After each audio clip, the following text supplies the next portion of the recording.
আমি পাসপোর্ট করার জন্য গেছিলাম, মেয়াদ শেষ। আমাকে যাওয়ার সময় বলছে প্রস্তুতি নিয়ে যাবেন। আমি চিন্তা করছি ওখানে যাই হয়তো সইটই।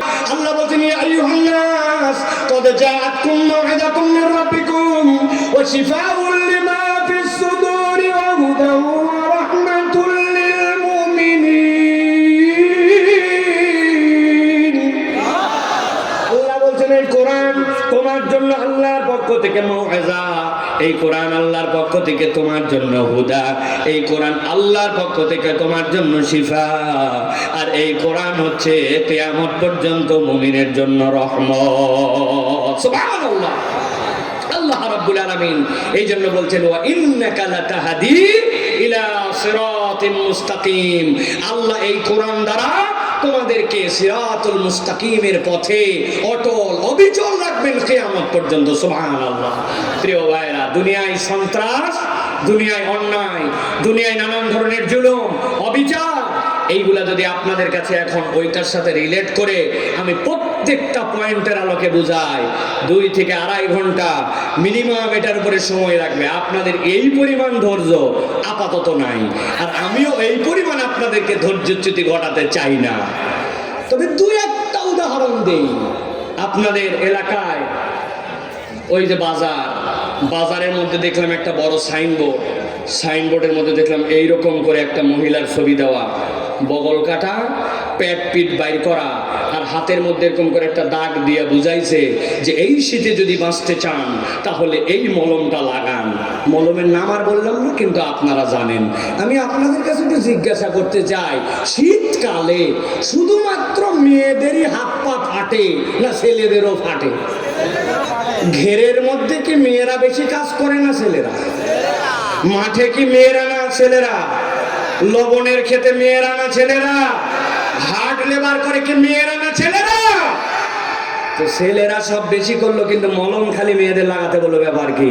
আপনি মনে করছেন এর দ্বারা নারীর স্বাধীনতা, নারীর সম্মান? আসলে এর দ্বারা নারীর স্বাধীনতা, নারীর সম্মান নয়। ওই জাহেলি যুগে নারীকে যেরকম পণ্য বানাইছিল, এখনো বিজ্ঞাপন করে ওদেরকে পণ্যে রূপান্তর করতে চায়। আপনি বোঝেন নাই শুধু পার্থক্যটা ওই জায়গাতে, প্রিয় ভাইয়েরা। এই জন্য ওই যে ডাকাতি জোরদার মুল্লুক স্যার, আমি তো কম্বল কিনে নিয়ে যাচ্ছি ঠাকুরগাতে দেওয়ার জন্য, কাউরান বাজার পার হব, এমন সময় দেখি পেছন থেকে একজন এসে বলছে হুজুর আপনার ট্রাকের পেছনের কম্বল কিন্তু চুরি হয়। আমি তো লাভ দিয়ে নামছি, বেটা আমি বেঁচে থাকতে এরকম ইয়াং মানুষ আমার কম্বল চুরি করবি, আর তোর একদিন কি আমার একদিন। নামে পিছনে যাব, সে দেখি ব্লেড মারে কম্বল কয়টা নিয়ে গেছে। আমাকে একজন জড়ায় ধরে বলছে হুজুর এত রাগ দেখায়েন না। আমি বললাম আপনি আমারে ছাড়েন, আমি চোর ধরবো। বলে চোর ধরতে দেন না, খবর আছে? আমি বললাম কেন, তুমি কি চোরের সাথে? বলছে না না, চোর যে ব্লেড দিয়ে কম্বল কেটে দিয়ে কম্বল 10টা নিয়ে গেছে, ওই ব্লেড জমা দিয়ে যায় নাই। আপনি হুজুর লাফায়া যাচ্ছেন 10 কম্বলের জন্য, এরপরে ব্লেড দিয়ে আপনার ভুঁড়ি বাইর করে হালাবে।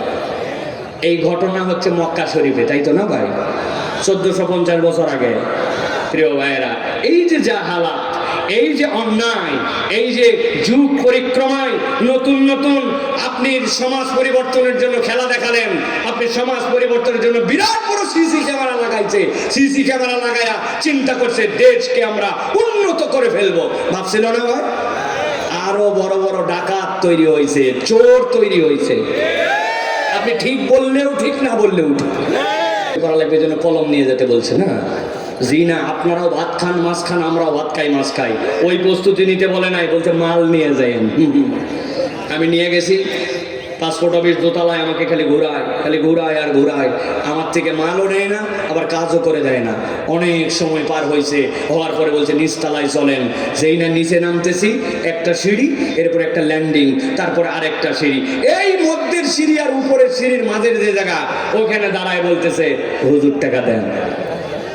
আমি বললাম এই টাকা দেওয়ার জন্য তো আমি বহুতক্ষণ ধরে রেডি, তুমি এতক্ষণ ঘুরাই এই জায়গায় টাকা নিতে আইছো কেন? বলছে হুজুর আর বলেন না, এই বিল্ডিংটি সিসি ক্যামেরা নিয়ন্ত্রিত। আমরা মনিটরে চেক করে দেখছি সব জায়গায় এই বিল্ডিং এর ছবিগুলো আসে, খালি এই জায়গাটা ধরে না।